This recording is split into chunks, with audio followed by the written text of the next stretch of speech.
Ndugu zangu, leo nina furaha kidogo kwa sababu kuna kitu nimekikumbuka. Jumapili ya Julai 13 mwaka 2014 nilibahatika kuhudhuria ibada pale Kawe. Nilikuwa Dar es Salaam pale.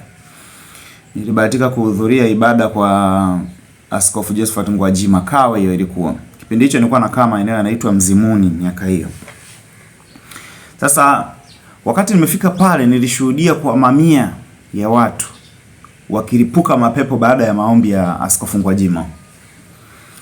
Lakini nilivyoondoka pale sikuwahi kurudi kwa sababu ndio nilihama, sikuwahi kurudi. Na nimekuja kushuhudia makutano makubwa yakilipuka mapepo tena mwaka huu ndani ya mwezi huu. Baada ya Julai 13, 2014, ibada ya kipindi hicho 2013 ya Julai, somo lilikuwa mashimo ya wachawi. Nadhani waliokuwepo kipindi hicho watalikumbuka hili somo. Sasa nimekuja kushuhudia nguvu ya upako wa Gwajima wa kulipua mapepo mwaka huu, mwezi huu. Ni mapepo ya aina gani taimu hii kayalipua? Kaongelea kitu kidogo, kusa batani ndogo tu, lakini tunayaona mapepo yanavyolipuka kwa maelfu. Huyu analipuka anasema, mna manufaa gani na hiki kitu alichokikataa huyu bwana? Mnanufaika vipi? Yaani kuna manufaa gani mko nayo? Kama hamna manufaa na hiki kitu, hampashi kukasirika hivyo. Kwa sababu vitu alivyoviongea kwa mtazamo wangu naona ni kama mpigania haki tu. Kaneno mfano.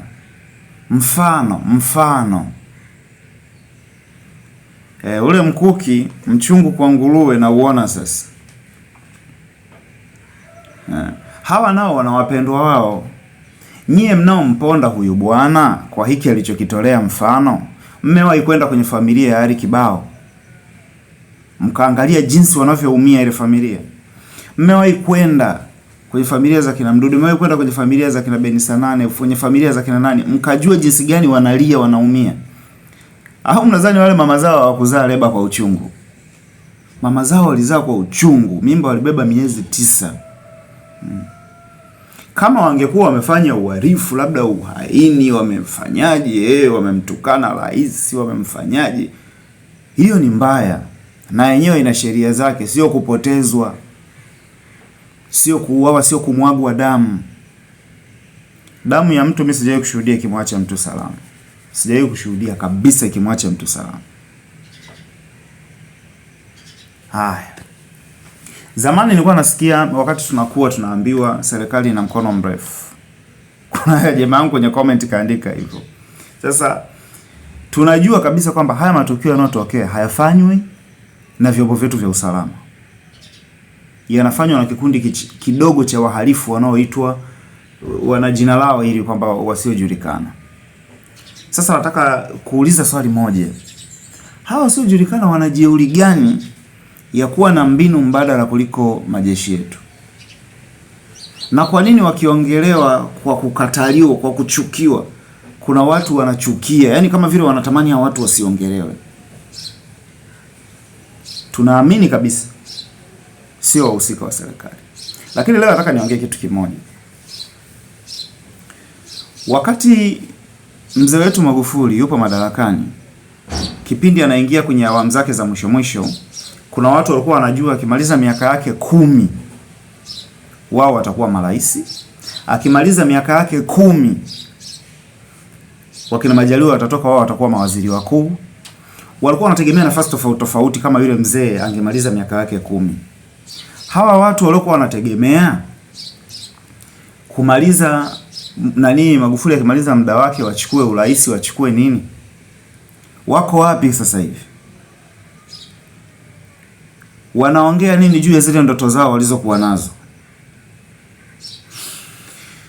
Bahati mbaya yule mzee Mungu akamtoa. Tukampoteza kiongozi wetu. Baada ya kumpoteza, Mungu akatujali, akasema mama mnaye, baba kaondoka lakini mama nawapeni. Tukampata mama.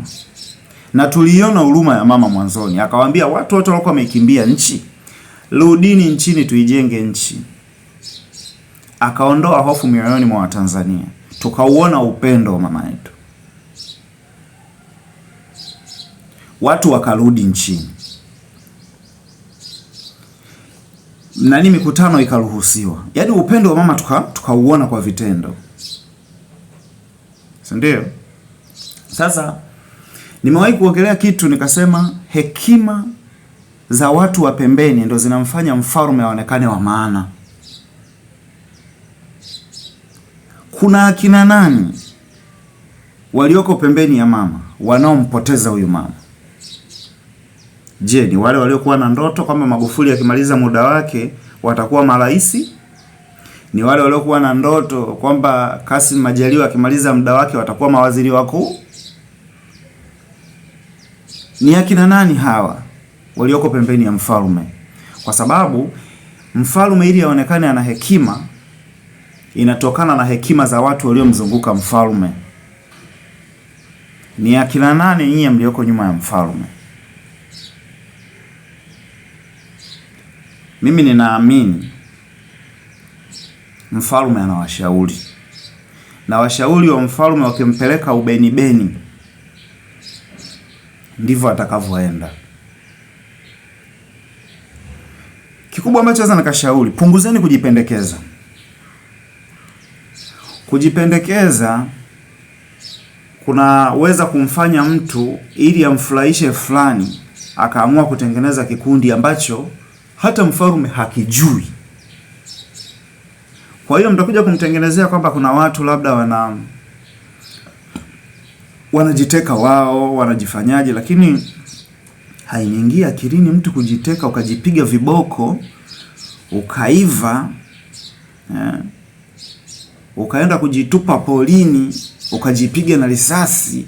Aise, kujiteka huku ina maana tuna watu wenye uwezo wa kujitoa muhanga kwenye taifa letu. Tufikirie sana.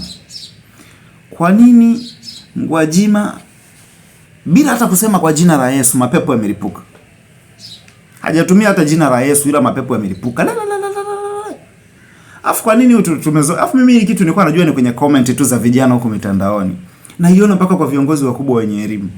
Kwa nini mtu anavyoongea kwa hoja msijibu kwa hoja? Hii kitu inatokana na nini Tanzania? Kuna vitu ambavyo mtu akivifanya kabisa unaona yes, huyu kavunja sheria za nchi, na yeye anatakiwa akamatwe na polisi waliovaa sare, na polisi wamwambie kosa lake kabla ya kumkamata, kituo gani anapelekwa, akifika pale ajue kesi yake ni ipi. Mbona ni simple tu.